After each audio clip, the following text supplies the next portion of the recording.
to Pete and Hannah's review show, What's Next? The show where we help you figure out what to watch next. I'm here with my great co-host, Hannah. Hello, people. I'm your host, Pete Mitchell, and we're here today for What's Next, the show that we review movies on. Ha! Great show. On today's show, Hannah, we have Boys in the Boat, directed by George Clooney. We have the new release horror film from Jason Blum and James Wan in Night Swim. And then we go to Dream Scenario with Nicolas Cage. And we finish finally with the Michael Mann movie Ferrari. But before we begin, tell the viewers all what they should do. Pretty please leave a like and subscribe. And leave a comment down below on what you're watching this weekend. Comment down below. Hit the notification and you'll get great content like this one. Okay, Hen, let's get straight into the reviews today. And let's review first the... Well, how we would put this? Epic about rowing. Yes. Boys in the Boat, directed by George Clooney. It's based on a novel. Based on a autobiography by a guy that rowed in the 1936 Olympics. Yeah. It's set in the Great Depression time. The elevator pitch. Yeah. You are living in the back of your car. You're really struggling to make ends meet. You're struggling to pay your tuition. Someone says, let's go try out for the rowing team. And it turns out you're pretty good at it. Reasons to see this. It's a feel-good biopic movie with all the bells and whistles of just good vibes. It's just a really cute story. I mean, there's not much to it. It's very enjoyable to watch. There's a little bit of a love story there with Hadley Robinson and Callum Turner. Yeah, there is, like, the main lead, Callum Turner. He's been in a couple, like, you'll notice him and you go, oh, I think I've seen him in something like this or other. Bit of a that guy. Yeah, and he's enjoyable to watch. Joel Edgerton plays the coach, is alright as well. But all in all, it's just nice and sweet and makes rowing look actually really interesting. Yeah, Joel Edgerton is like, you know, when you can't get Ben Mendelsohn, you get Joel Edgerton. No, Ben Mendelsohn really brings it all. George Edgerton is just doing, I'm Joel Edgerton as a coach. He's the no frills version of Ben Mendelsohn. Yeah, no, the rowing stuff is like the fact that they make it look very intense and interesting when really it's just, you know, two boats going by. Clooney does a really good job with the rowing scenes. He shoots those really well. It's actually quite clever from him. Yeah, so I think that's what's great about it. It's just a really easygoing biopic that everyone could just sit and enjoy. Yeah, I agree. Reasons not to see this, yeah, it's just paint by the numbers. A little bit. Yeah, you know what's going to happen. And yeah, kind of very predictable. It's got good heart though. It's got good bones, and you can definitely. I enjoyed it, but I don't think it's a movie. It's definitely a Netflix. Oh, it's an Amazon Prime. Yeah. You know. Well, it's an Amazon Prime production, but you just it pollutes my feed when I'm not watching thriller trash. I'm watching biopics. Yes, definitely, but it's a good one to have like with parents or anything. You know, you just want to feel good, connect. It's definitely a heartwarming tale. And Boys in the Boat is in cinemas all around the world. Would you watch or miss this one? On streaming, I'd definitely give it a watch. Yeah, I'd give it a miss on cinemas. Rating for this one? Probably a golf clap. What did you say? Yeah. I think it's just by the numbers golf clap. Yeah, as a biopic, it probably would lean closer to I Played on My Phone, just because I think when it's not rowing, it lacks some heart, but I would just give it a golf clap because all in all, it's just a solid movie from where it stands. Yeah, if you want something that tugs on your heartstrings, Boys in the Boat will be for you. It's in cinemas in Australia now and in the US as well. The next movie that we're going to review today is Dream Scenario. Stars Nicolas Cage. Great elevator pitch for this movie. Yeah. So, you are a boring professor. Yeah. Tenured. Your daughter starts dreaming about you, and it's really a benign dream that you're actually not paying any attention to her. You're just there in the dream, and then other people start seeing you in real life and saying, "Oh, do I know this guy?" And it turns out you're in the dreams of a lot of people, and you become famous, and then it turns ugly. Yes. Reason to see this in. It's for Nicolas Cage lovers. 100%. It's 100%. So if you like, in the umbrella weight of massive talent, that is a very niche Cage film. Like the whole movie is written for him, by him, like about him and stuff. Yeah. And so this movie has the same sentiment where I don't think anyone else could be the lead role because it just works very well with Nick Cage. And it's a very odd, very dark comedy humor kind of thing. 100%. There is like some dark bits here. Really, and it's real cringe-worthy, some bits. Cringe and awkward, yeah. So unless you're a huge lover of Nicolas Cage, I would steer clear of this one. Yeah, like I would say, reason not to see this, it is the cringiness. You're in your seat. It's one of those movies that you wish you had to control the fast forward button just to fast forward sometimes.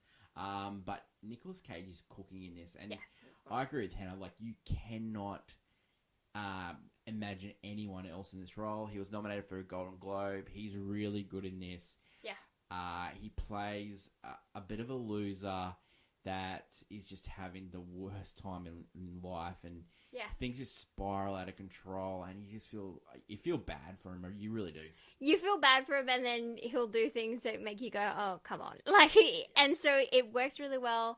But it's definitely a very abstract kind of film where it's like leads a lot of lingering questions, and the idea of this film was really great. I just think, it only is executed well because of the star in it. Cage, yeah, I think everything just... I think it's one of those movies that you go, wow, that's a great idea, and you watch it once and that'll be it. Yep. Yeah, great for streaming. Should you watch or miss this one? Unless you're a Nick Cage fan, I would give it a miss. And rating for this one? I'd go I played on my phone. Yeah, I think I played on my phone, but if you're a Nick Cage fan, it's a must watch, and you should watch it in the cinemas. Just for one go at it. Dream Scenario is in cinemas now, and it is all around the world, and it'll be streaming soon as well.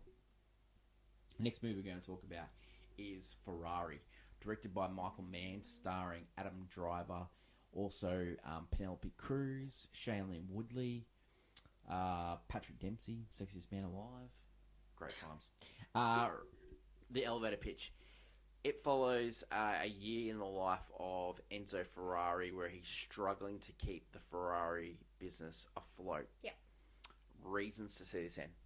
It's a Michael Mann biopic, so it's amazing. It's got these really intense thriller moments where anytime the Ferrari cars are involved, it is like life and death is happening. It is so dangerous. You start to really realize how dangerous the sport of racing is in this movie, and it's very alarming. And I absolutely adore Adam Driver in this movie. I think he has The best thing is something happens early in the movie, and he's talking to somebody, and then something horrific happens, and then he just goes, "Well, I'll see you Monday." He's just so... He's a businessman, all right? And his relationship with his mother, amazing. Yeah. It's just cooking, Italian cooking. I would also give her, even the acting in this movie, Penelope Cruz is also giving a lot in this movie. Mm-hmm. She's doing fantastic. Yeah. And I know a lot of people kind of mocked Shailene Woodley for some reason, but she's fine in this movie. I mean, her characters exist to be the other woman, so what is she going to do with that role? And she's just the nice other woman, she's not mean or anything, so sure. She doesn't... I love Shailene Woodley, so you can't say any negative things for me. This movie is well acted. Yep. I don't mind the script at all. It's probably the best script that Michael Mann's had to work with since probably Heat. Okay. He's a great artist when it comes to putting the camera in the right spot, and with these car racing scenes, you think you're in the car at some stage. It is thriller. You know what's going to happen in this movie, but you are just on your seat to the climactic scene.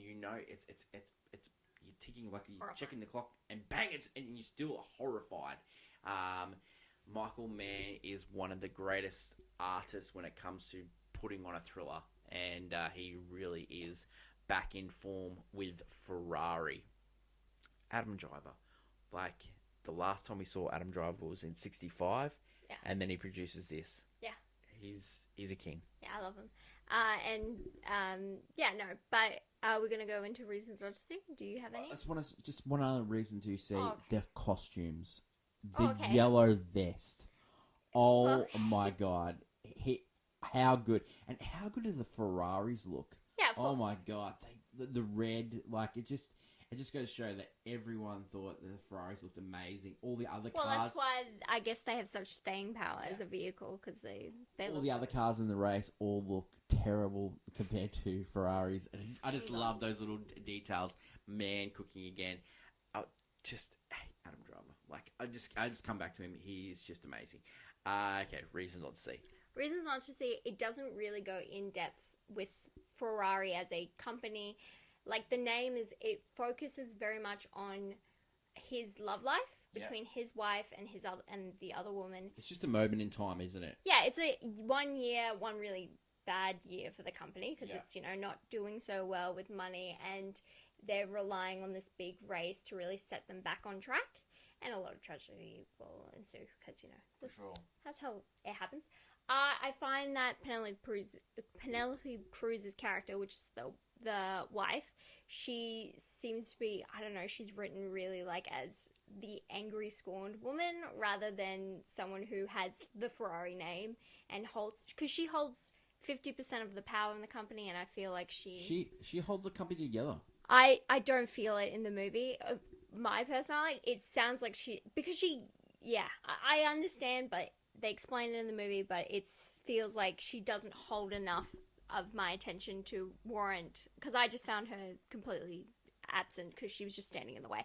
But also, I found the script, like, I found a lot of conversations, like, there'll be great lines in this movie, and then just, like, a whole lot of nothing. And then, I don't know, the car scenes are very important and are amazing, but the kind of everything else, like, just the company of Ferrari, like, I didn't feel the stakes enough to warrant how big this race was. See, this, why I said this is the best script he's had to work with since Heat. Like, he's had some dogs. He's had some dogs to work with, and so this is a return to form, because I think this it's a passable script, and I disagree when it comes to Penelope Cruz. I found her, she's multi-layered. I like her performance. I just don't like her character written. I think it's great how she's written. I think she's a person that she's struggling with the weight of the relationship, struggling with the fact that she's lost a son. She's struggling with the fact that she's trying to hold a company together, and no one's perfect. And I think she's fantastic in this movie. Again, I think Adam Driver as Enzo Ferrari, I just couldn't imagine anyone else playing him. The father delivered himself. Like, I can understand some people, like, there's some horrific car scenes, but these racing scenes, that's what racing was. There was no padding back then. There was barely any seatbelts. There was barely any crash barriers and all that. So it just goes to show how far we've come as a motor racing fan. You see how lucky we are to keep these drivers on the paddock. Should you watch or miss Ferrari in the cinemas? I think it's definitely a watch. Those car scenes do need that big screen treatment. You need that sound too. Yeah, it's incredible to watch those moments in time. Would you watch this movie again in the cinemas? I think I would watch it. I think I just needed another watch. I guess I was relying on the fact that this movie would be Hasaguchi with cars, and it wasn't some elements. You were putting it too high on a pedestal. House of Gucci is one of your all-time favorite movies, and you're trying to make this as your House of Gucci 2.0. Adam Driver was doing good work. I just never else. He did look good, just like he did when he was having that cafe latte. That's why I was like, other woman? Yeah, of course. Yeah, of course. No, it's fun. I would say it's a definite watch. For me, I would rate this movie a banger, but I can understand we're going to rate it today a golf clap. Yeah. But personal Peter Mitchell rating, it's definitely banger, but it's Hannah and Pete's watch list. It's not Pete's watch list. And so today we're going to give it a Golf club. golf clap. The last movie that we're going to review today is a movie that I saw by myself. It's called Night Swim. The elevator pitch. You are a baseball player. Yeah. You're struggling with figuring out that you just got MS. Yeah. And then you are going to rent a house that's got wheelchair access and all that stuff like that. And then you drive past this house and you go, let's try this one. And it's got a pool and you need that to, help you with your MS. Fantastic. But it turns out the pool is possessed. Love it. All right, cool. Okay, now, reason to see this, there is a great Easter egg here for any Australian people watching this. The high school that in this American town, it's called Harold Holt. And for those history buffs, Harold Holt was a Prime Minister of Australia, and he went missing while swimming off the coast of Victoria. Yeah. And they always say, I'm going to leave the light on for Harold Holt to come home. So there was all these strange rumors about Harold Holt, the fact that he was taken by the Chinese in a submarine. Yeah, it was That should have been the movie. way out there. So this is produced by James Wan and Jason Blum. They've merged. Atomic Monster and Blumhouse. They've merged. Reasons to see this. Wyatt Russell, believable as a baseball player? Yes. He, just like his father, when he has nothing to work with, he just goes all in. He is, I'm going to steal a line from you, Hen, chewing the scenery. He is going on. There's a scene in this when he's having a shower and he's shaking. It is so good. He is just like all this stuff's coming out of his eyes. It's so good. He has this baseball scene where he hits the cover off a baseball like a la Natural. So good. Kerry Condon from Banshees in Sharon. She's the mum in it. Yeah. And so she also played the voice of Friday in the Iron Man movies as well. Avengers and stuff. Just amazing. Yeah. Like, she's really good in this. There's a scene where she goes and tries to find out more about the pool. And it's just so silly. Reasons not to see this. It makes no sense. This is just a fun popcorn movie that you should see with your friends in the cinemas. It's a definite watch. It's a definite I played on my phone.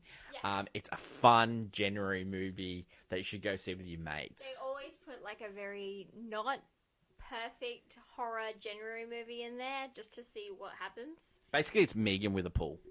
Oh yeah. Okay. I get that now. Yeah.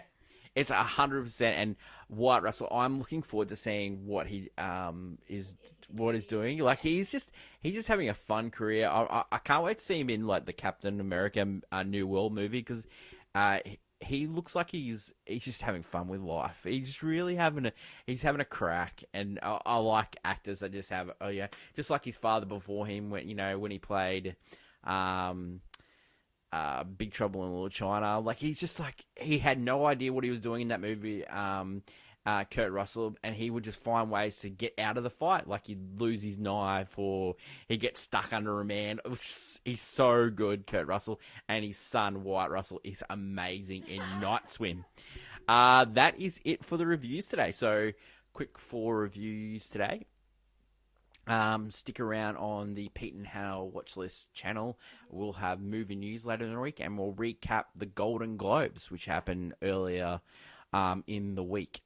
For those who love an AFI podcast, we are doing one. We've done one this week for Pulp Fiction, movie number 94, the Quentin Tarantino directed one. We've got heaps of stuff coming up on the channel, and we have a new show.